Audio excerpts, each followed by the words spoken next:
Salut, bienvenue à l'atelier de Quentin. Je vais te présenter comment vidanger sa voiture facilement. Là, je suis sous la voiture. Normalement, tu n'es pas obligé de lever ta voiture, mais c'est pour montrer quelle vis tu dois dévisser. Donc là, ici, c'est ton partie bas moteur, c'est ton carter d'huile. Donc la vis est ici, c'est à dévisser. Il te faudra une clé carrée. Confonds pas avec des fois, là, ici, donc là, c'est ton système avec ton levier de vitesse, et tu peux ici revoir, bon je sais pas si on voit bien, mais c'est pas là-bas, ici tu as une vis, c'est pour je pense de l'huile de boîte de vitesse, pour la vidanger et la changer. Mais nous ce qui nous intéresse c'est celle-ci, la vis qu'on va dévisser, et le joint neuf qu'on va mettre c'est au niveau de cette vis là. Avant de vidanger, tu vas préparer le terrain, tu vas te mettre ton bac pour réceptionner, je pense bien à enlever le bouchon central, et après tu as un deuxième bouchon sur le côté qui fait office d'appel d'air, enfin bref, si tu le dévisses pas, bah après ça déborde de partout. Donc voilà, il faut bien que tu t'enlèves les deux. Et comme ça, tu es sûr que tu vas pas en mettre de partout. Et tu vas te mettre sous la vis de vidange, enfin pas loin. Quand tu feras le filtre à huile, tu verras, on le déplacera aussi un petit peu avant. Tu auras besoin d'une douille, je sais pas si tu vois, une douille carrée, hein, c'est pas des douilles, voilà, c'est pas du crucifix ou quoi que ce soit, c'est des douilles carrées. Vu que je suis un peu loin, je suis pas proche, tu vois, j'ai pas beaucoup de force, donc j'ai pris une grande clé à douille. Et je disais, il y en a qui font moteur à froid ou moteur à chaud.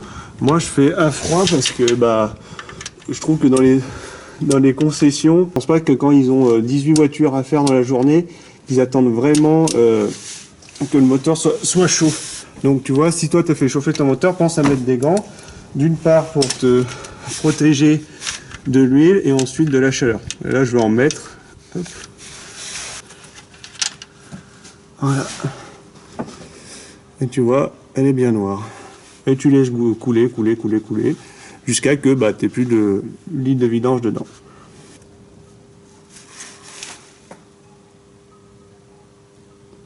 Le filtre à l'huile, voilà, c'est ce machin-là que je touche avec mon majeur. C'est le filtre à l'huile, on voit un petit peu, mais il y a plein de durettes qui cachent. Et là, j'ai serré ma clé à sangle vers le bas, parce que pour dévisser, il va falloir que je monte ma clé. Vu que c'est moi qui l'ai changé, je sais que je l'ai serré juste ce qu'il fallait pour pas que ça fuit, parce qu'après il y en a des fois qui serrent comme des bourrins. Après quand tu dois passer au tournevis et au marteau pour desserrer tout ça, tu places ta clé à sangle et tu dévisses, hein. Tu vois, hop. Après tu dévisses ta clé à sangle. Tu vois, je le dépose à la main.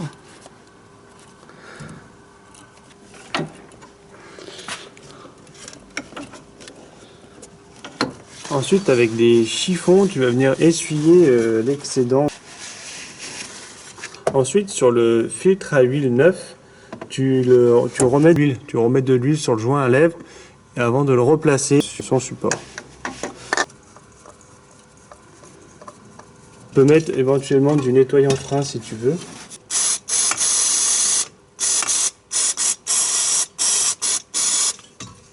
Ensuite, tu viens remettre ta clé à sangle pour cette fois-ci pour serrer. Et tu serres. Des fois, tu as des repères en fait sur ton filtre à huile quand tu es au contact de ton filtre à huile est en contact de ton moteur. Et il faut que ton repère, là où commence ton repère 0, sur ton filtre à huile arrive au repère 4. Ça t'indique que tu as un serrage approprié de ton filtre à l'huile. Néanmoins, tu es sûr que c'est bien serré, mais le risque, c'est pas de faire trouver un juste milieu entre trop serré ou pas assez. Et si tu serres trop, après, tu te retrouves à mettre des coups de tournevis et des coups de marteau sur ton filtre pour pouvoir l'enlever. Parce que tu as vu l'espace que tu as, passer ton bras et ta clé à sangle, c'est un petit peu chiant. Mais bon. Hop. Et donc moi tu vois ce que je fais plutôt c'est que je serre et quand je vois que c'est assez serré pas trop après je ferai des contrôles de fuite de toute façon et jusque là ça ira très bien. Une fois que tu as fini de changer ton filtre à huile et que tu as vidangé et tu as vu, regarde, tu n'as plus rien qui goutte là, enfin une micro-goutte, tu enlèves le vieux joint de ta vis de vidange et tu en mets une nouvelle. Celle-ci, elle n'a pas de sens particulier. Après, sur certains véhicules, des fois, tu as des joints en cuivre où tu as la partie où ça fait un peu comme des lèvres. Il faut que tu mettes, ou la partie un petit peu, tu verras, ça fait une fente sur la partie. Il faut que tu le mettes contre ton face écrou, pas face, pas de vis du carter d'huile, parce que quand tu vas visser, ça va se visser en biais. Donc celle-ci, il n'y a pas de sens, donc qu'importe.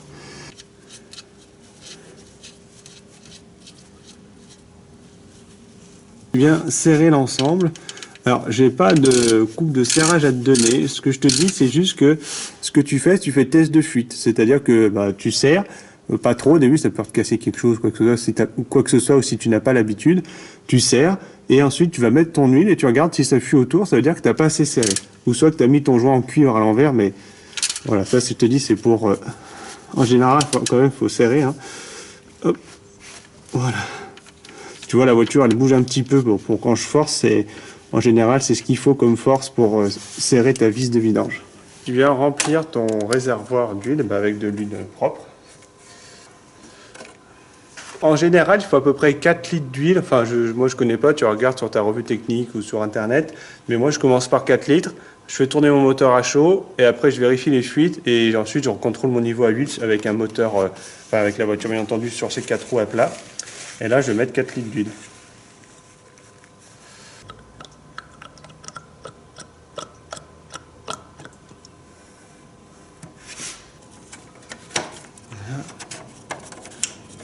Voilà, tu remets en place ton bouchon.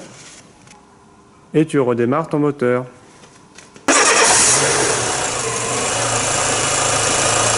Si tu as un doute sur le niveau d'huile, c'est que tu l'essuies complètement.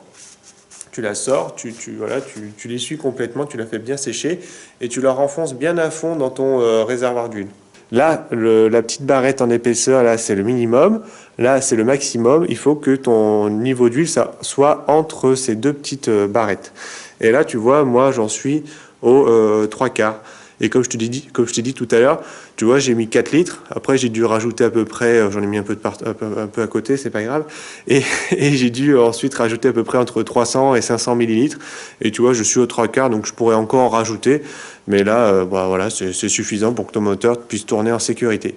Maintenant, tu sais comment vidanger ta voiture. Pense bien à d'abord plus ou moins faire chauffer ta voiture si tu en as envie. Tu mets ta bassine sous ta voiture, tu défais ta vis de vidange, tu laisses bien couler l'huile. Ensuite, tu te passes au filtre à huile, donc tu desserres avec ta clé à sangle. Ou si tu peux pas, il faut que tu enfonces un marteau dedans, enfin un tournevis avec un marteau et tu dévisses ensuite comme ça avec un tournevis. Des fois, c'est ce qu'il faut faire.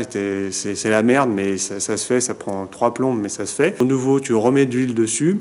Tu nettoies bien ta surface de ton support de filtre à huile. Tu revises ton filtre à huile à la main, ton filtre à huile à la main. Tu prends ta clé à sangle, tu resserres. Soit tu t'aides des repères de 0 à 4 pour resserrer, soit comme je fais moi, c'est une fois que tu as remis ta vis en dessous du carter d'huile et que tu as remis à peu près 4 litres d'huile dans ton moteur et que tu fais tourner, moi je fais à la fuite. Voilà. S'il n'y a pas de fuite, c'est bon. Au pire, si je vois, je refais un petit coup de serrage. Parce que comme je te dis, si tu dois refaire ta prochaine révision, enfin ta prochaine vidange et que tu galères à desserrer ce filtre à huile, au tournevis et au marteau, tu es bien content d'avoir gagné bien 1 heure ou 2 au lieu de passer, au lieu de bourriner pendant 1 heure. Écoute, je te remercie, je te dis à bientôt, amuse-toi bien, prends soin de toi et à plus.